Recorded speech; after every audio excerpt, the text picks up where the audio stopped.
listening to the Labor Notes podcast, the weekly show from Labor Notes on rank-and-file news and organizing tactics. I'm Danielle Smith, organizer at Labor Notes. And I'm Natasha Elena Yeoman, a staff writer at Labor Notes.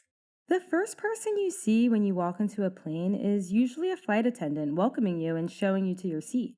You see them deftly navigating crowded aisles and solving the impossible math of fitting multiple items of hand luggage into overhead bins that seem much too small to hold them. They're up there handling seating change requests with as little drama as possible while doing the required cabin safety checks. They support nervous flyers with gentle encouragement and promises to swing by later with the special snacks. And most of the time, they're not paid for any of that. It's kind of mind-boggling that so many flight attendants are still not paid for work they do before the cabin doors are closed. A door being closed or not feels like one of the most ridiculously arbitrary thresholds for whether someone gets paid for their work. This unpaid work time is one of the major reasons 10,000 Air Canada flight attendants walked off the job last month after taking an impressive 99.7% strike vote. Unsurprisingly, the Canadian government ordered them back to work 12 hours later, a tactic it's been using increasingly this past year to end or prevent strikes. But, unlike earlier strikes where workers were sent back to work, the flight attendants defied the government's orders and continued striking until they reached a tentative agreement on the contract days later. And it's a pretty big deal that they held the line in the face of the government's orders. Their union, an affiliate of the Canadian Union of Public Employees, said that the orders violated the workers' right to strike, and CUPE's president, Mark Hancock, ripped up the orders.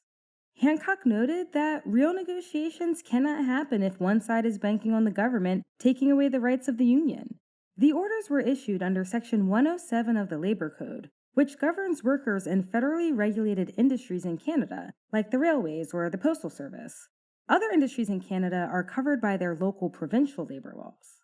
As our coworker Jenny Brown reported, the Canadian government has been regularly using Section 107 to order striking workers back to work, an action that unions have been challenging in court as unconstitutional.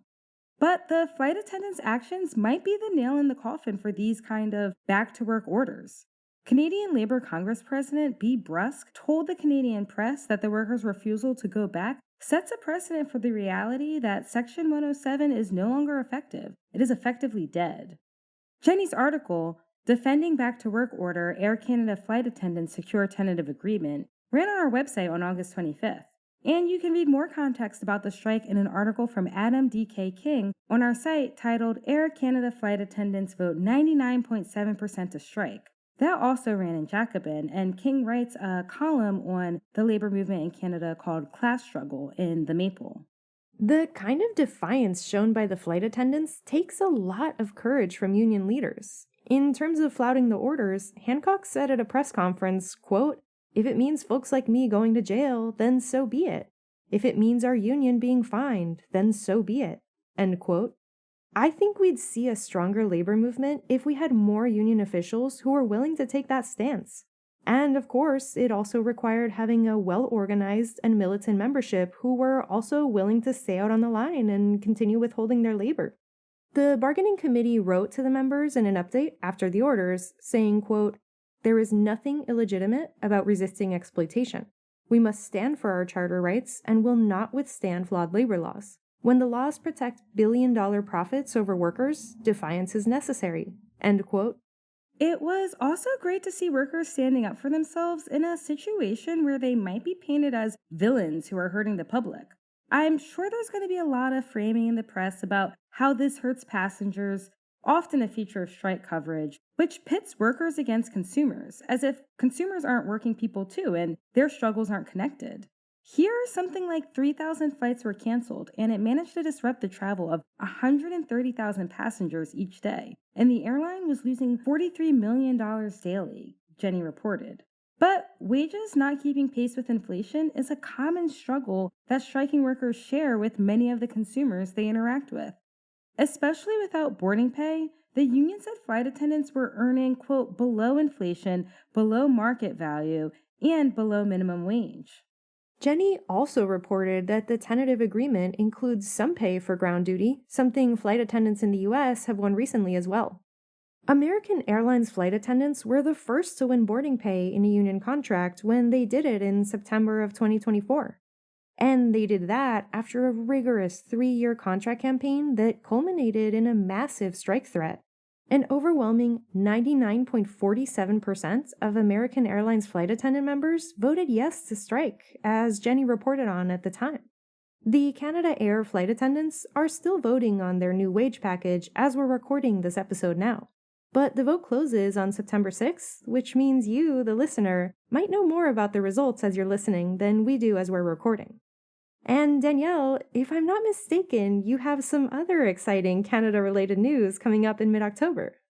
That's right. And personally, I can't believe it's been 10 years since Carly Rae Jepsen released her iconic album, Emotion. I really can't wait for the 10th anniversary edition to come out on October 17th. I think I'm going to pre-order it. As exciting as that is, I actually meant the big thing happening in Toronto the day after the 17th, something else people can pre-register for.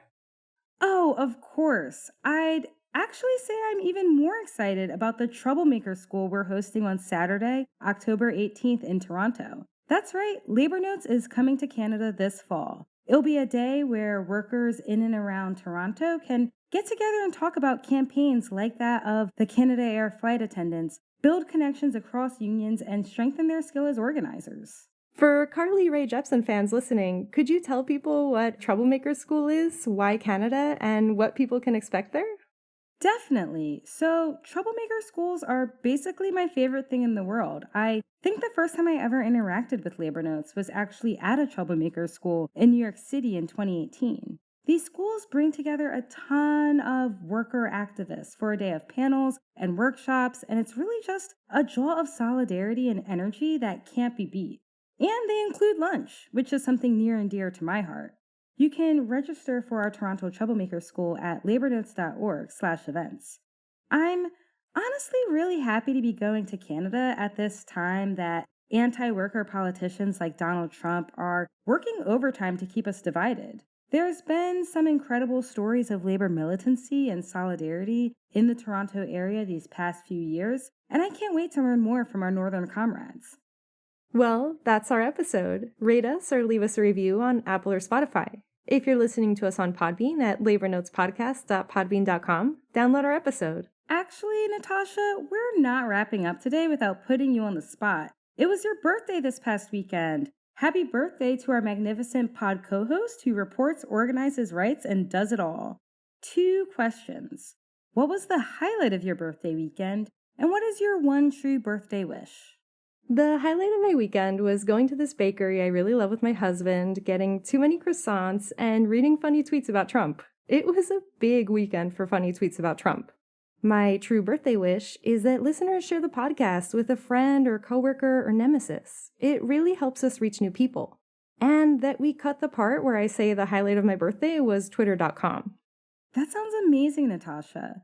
But I'm sorry to say that I think we need to be transparent with our listeners about our online habits, so I'll be leaving that bit in.